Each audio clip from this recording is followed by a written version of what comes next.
Hello everyone! In April 2013, the city of Nagaoka started collecting food scraps separately from other trash. Through fermentation, microorganisms convert collected food scraps into gas that is mainly composed of methane. This gas, called biogas, can be used for power generation. Food scraps amount to about 20,000 tons per year, nearly 30% of the approximately 70,000 tons of burnable trash that the city collects every year. The beneficial results of converting to bioprocessing food scraps for power generation rather than incinerating them are as follows. We can reduce carbon dioxide gas emissions by up to about 2,000 tons per year. We can reduce the amount of incinerated ashes put into landfills, which can extend the duration of the city's landfill sites.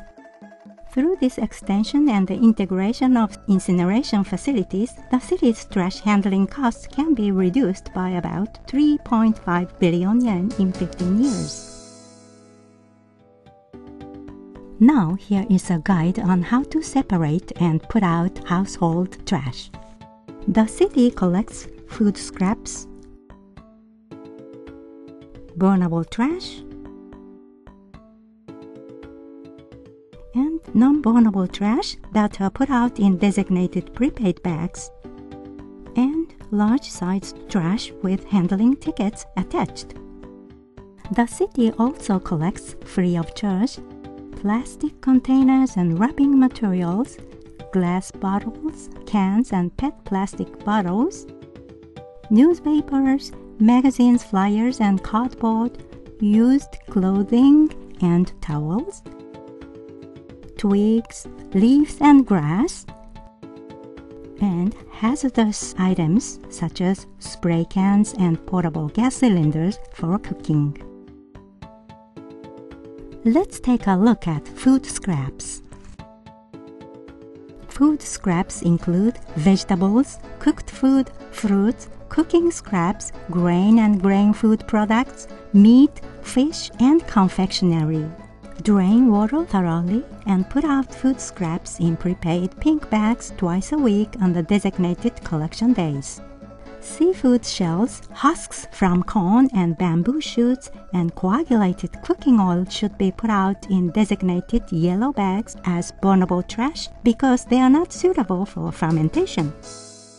Let's take a look at how food scraps from households are processed after being put out.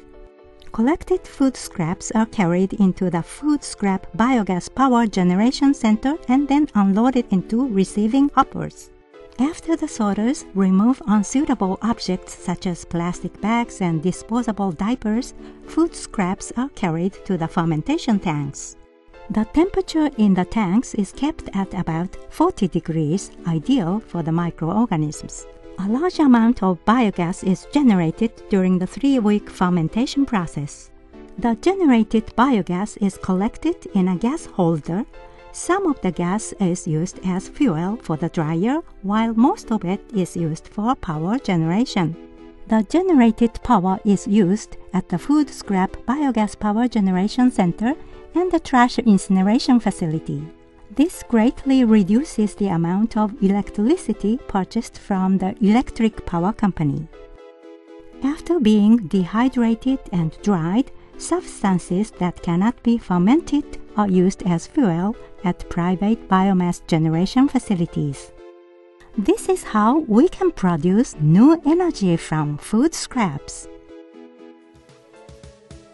Fees for collecting burnable and non-burnable trash are required. Burnable trash should be put out in designated yellow bags.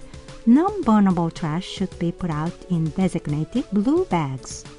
Household burnable trash includes waste paper, fabrics such as clothes, wooden products, disposable diapers, and so on. Burnable trash used to be collected 3 times a week, but it is now collected only once a week since food scraps are collected twice a week.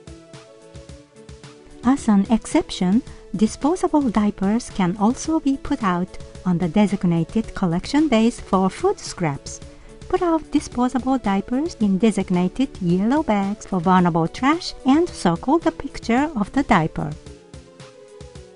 Household non-vulnerable trash includes rubber and metal products, ceramics, DVDs, CDs, and so on. Before throwing out your trash, think about if you can reuse it.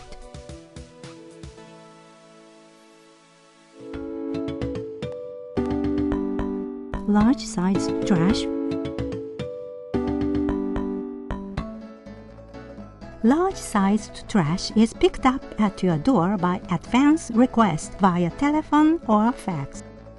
When you make your request, you will be told the collection date and the necessary collection charge for each article.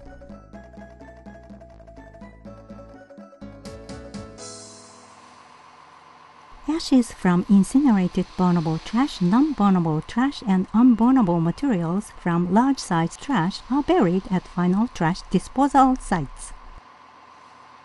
The city now has 4 final trash disposal sites, but the sites will eventually fill up if trash is not reduced. Each household should properly separate trash and try not to dispose of excessive trash. Your cooperation is needed to reduce the amount of trash.